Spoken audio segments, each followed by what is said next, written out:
Friends, in today's video we will discuss about chapter number 10। यानी हम chapter number 10 के बारे में बात करेंगे and we will discuss about the position of adverbs. हम पोजीशन ऑफ एडवर्ब्स की बात करेंगे chapter number 10 class 7। So let's start without wasting any time. So यहाँ पर जो है पोजीशन ऑफ एडवर्ब हम पढ़ेंगे। यहाँ पर देखो, adverbs of manner, place and time are usually placed after the verb. यानी जो एडवर्ब्स ऑफ मैनर हो गया, एडवर्ब्स ऑफ प्लेस हो गया एंड एडवर्ब्स ऑफ टाइम, ये हम हमेशा वर्ब के बाद लगाते हैं। ठीक है।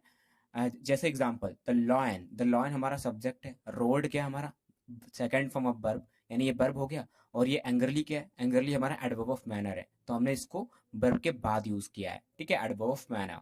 Now the mechanic repaired the car easily, यहाँ पे रिपेयर्ड हो गया। अब देखो, if the verb has a direct object, अगर वर्ब के बाद कोई डायरेक्ट ऑब्जेक्ट आ जाता है तो एडवर्ब जो है हम डायरेक्ट ऑब्जेक्ट के बाद लिखते हैं। यहाँ पर वर्ब के बाद कोई डायरेक्ट ऑब्जेक्ट था नहीं था, वर्ब के बाद डायरेक्टली हमने एडवर्ब ऑफ मैनर यूज कर दिया है।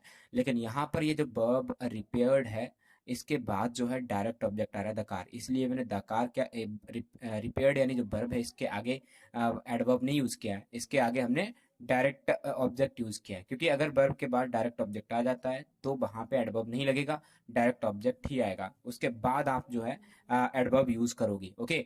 Now I met my friend, यहाँ पे मेट है बट यहाँ पे मेट वर्ब है, इसके बाद हेयर यहाँ पे आना चाहिए था, adverb of place here, but यहाँ पे डायरेक्ट ऑब्जेक्ट है माई फ्रेंड, इसलिए हेयर माई फ्रेंड के बाद में आएगा।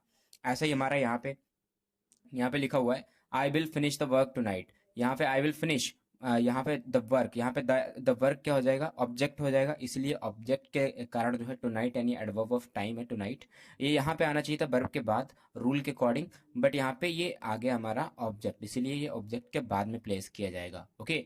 Now we will discuss about adverbs of frequency. तो याद रखना, adverb of manner, place and time, इन तीनों को हमेशा वर्ब के बाद यूज किया जाता है। अगर कोई ऑब्जेक्ट ना हो तो वर्ब के बाद हम यूज करेंगे, जस्ट बाद यूज करेंगे। जैसे इसमें कोई ऑब्जेक्ट नहीं है तो वर्ब के जस्ट बाद हमने इसको यूज कर दिया।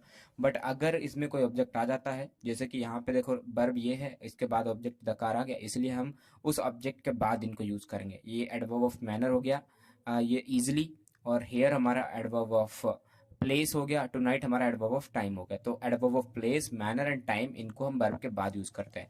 अब देखेंगे हम adverbs of frequency. Adverbs of frequency मैंने आपको पढ़ाया क्लास में कि क्या होता है, एंड एडवर्ब्स ऑफ डिग्री हमने ये भी आपको बताया कि ये क्या होता है। इनको हम अक्सर are often placed between the subject of the sentence the verb, हमेशा इनको जो है अक्सर सब्जेक्ट और वर्ब के बीच में रखा जाता है। यानी अगर सब्जेक्ट ये हो गया तो और वर्ब ये हो गई तो हमारा ये एडवर्ब ऑफ फ्रीक्वेंसी और एडवर्ब ऑफ डिग्री हमारे बीच में आएंगे यहाँ पे। ऐसे ही सेम चीज यहाँ पे देखो, एग्जाम्पल देखो, आई हैव, यहाँ पे आई हम सब्जेक्ट हो गया, हैव हमारी हेल्पिंग वर्ब हो गई। सो अब एग्जाम्पल देखो, यहाँ पे आई हमारा क्या हो गया, सब्जेक्ट हो गया, ऑलवेज हैव, यहाँ पे हैव हमारा वर्ब हो गया। तो आई और हैव के बीच में हमने क्या लगा दिया, adverb of frequency, adverb of frequency लगा दिया ऑलवेज। ठीक है, यानी एडवर्ब ऑफ फ्रीक्वेंसी हमें कहाँ लगाना है, हमेशा इसको प्लेस किया जाता है सब्जेक्ट और वर्ब के बीच में। तो ये सब्जेक्ट और वर्ब के बीच में हमने इसको प्लेस कर दिया है। ऐसे यहाँ पे आई जस्ट रिमेंबर्ड, यहाँ पे जस्ट को हमने क्या कर दिया, आई और रिमेंबर्ड हमारा वर्ब हो गया और आई हमारी सब्जेक्ट हो गया, और इसके बीच में हमने क्या किया, एडवर्ब लगा दिया। इनको पढ़ना है तो याद रखना, adverbs of manner, place and time हमेशा वर्ब के बाद आते हैं, और अगर वर्ब के बाद कोई ऑब्जेक्ट आ रहा है तो ऑब्जेक्ट के बाद ही आएंगे। ठीक है, अगर ऑब्जेक्ट नहीं है तो जस्ट वर्ब के बाद आएंगे, जैसे कि यहाँ पे ऑब्जेक्ट नहीं है तो जस्ट वर्ब के बाद आ गए।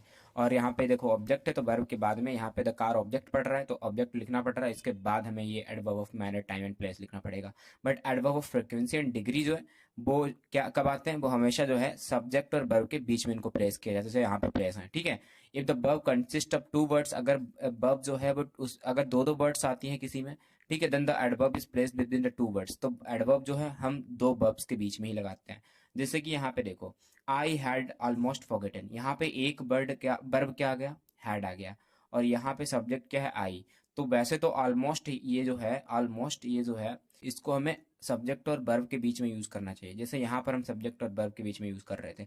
बट क्योंकि हमें यहाँ पर जो है हैड और फॉरगेटन दो दो वर्ब दिख रही हैं, इसीलिए हम क्या करेंगे, इन दोनों वर्ब्स के बीच में हम इसको यूज करेंगे, हम यहाँ पे नहीं यूज करेंगे। अगर केवल एक ही वर्ब होती, केवल हेड होता यहाँ पर, तो हम सब्जेक्ट और हेड के बीच में ऑलमोस्ट का यूज करते हैं। बट यहाँ पे दो दो वर्ब्स दी गई हैं, हैड और फॉरगेटन, तो तो हमने ऑलमोस्ट का यूज़ दो वर्ब्स के बीच में कर दिया है। तो यही बताया गया है। अगर आपके पास केवल सब्जेक्ट और वर्ब है, एक ही वर्ब है सेंटेंस में, तो आप सब्जेक्ट और वर्ब के बीच में आप एडवर्ब ऑफ फ्रीक्वेंसी या डिग्री को यूज़ करोगे।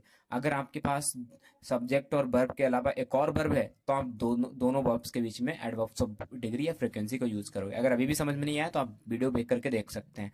अब हम बात करते हैं ई एक्सरसाइज की। एक्सरसाइज का जो है मैं भी आपको जो है सॉल्व करके एक साइड में पेज पर दे दूंगा। ओके।